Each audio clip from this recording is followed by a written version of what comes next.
important, and mobility through a system as well as between systems is equally very important.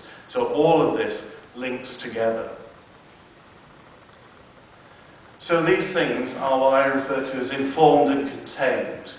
So if we look at qualification frameworks, then we have the European Higher Education framework. Sitting beneath that will be a national framework. Sitting within that will be the higher education institution's policy, in my own previous university, including assessment, learning and teaching. There will be tuning activity, and in England we have what we refer to as benchmark statements, which is a central development of recognising tuning activity. Again, do people have to know that what they are doing is related to Bologna? In my mind, no. What is important is that people do things, and there is a need-to-know basis. If you go into a faculty common room or into a student common room, do they need to know where a policy comes from? Or do they need to understand the policy, recognise the policy, be critical and yet appreciative of the policy, therefore be constructive with regards to the policy, and therefore engage with the process? So feedback from students. Again, in my own university, in the post-learning period after the semester, students were given a questionnaire, and one of the questions was, did the assessment you do reflect the learning outcomes of the module you studied?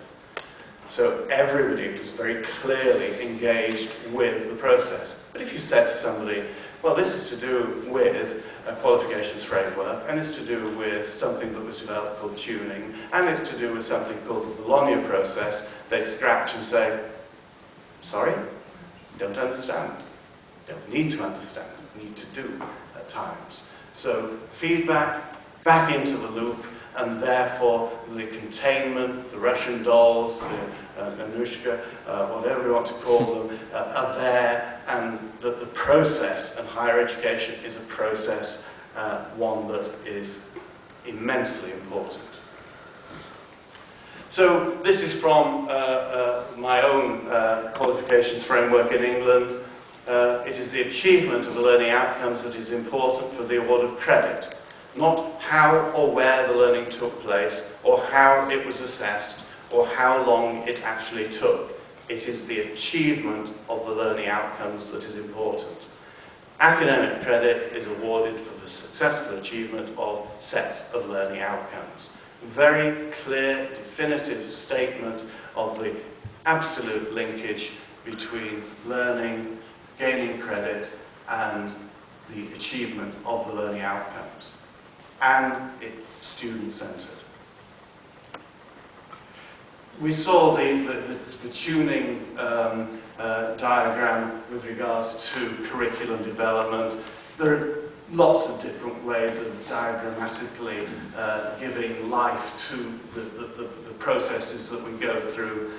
And here is another one. And obviously all of these slides will be available on the website. I guess I'm looking, they're there. And so I don't intend to hack our way through that.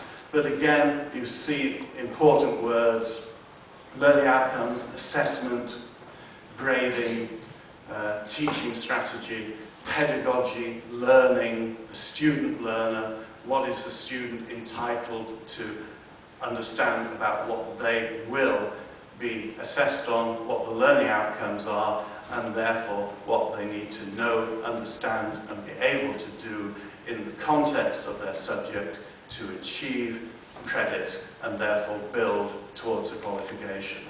And that qualification then, because of the overarching European higher education area framework, will be an international currency. And I think that's important because, again, the whole world is looking at the Bologna process, the whole world is intrigued by what most people describe as the largest change and reform of higher education that has ever taken place, all done with a maximum of soft law and with consensus. And I think it's pretty remarkable. So, active learning outcomes. Again, as Raimonda said, you can look at different levels of these, and it can go from the program, and we've seen, and I think Tuning has just brought out a new document on how to write program specifications. Level learning outcomes, what cognitive complexity is needed, the verbs, how ratcheted up are the verbs, how complex are the tasks, what must a student do. Module learning outcomes, skills, I've slipped in an I in the competencies here, I think this was an American slide. Session learning outcomes, and I worked in a law school, but in our student handbooks and documentation, the overall learning outcomes were specified, and then every week when the student was going to a seminar, they had the specific session learning outcomes. At the end of this session, you should be able to. And the verbs are active verbs, not passive verbs, so that the student does know what they have to be able to tackle and be able to achieve. And that is very important. And so, from my own discipline, law, Supreme Court, so at the end of this session regarding the Supreme Court, the student will be able to. It's the same content, but radical difference between describe its role, understand its role, analyse its role, critically evaluate its role, compare and contrast its role with that of the Supreme Court of the United States.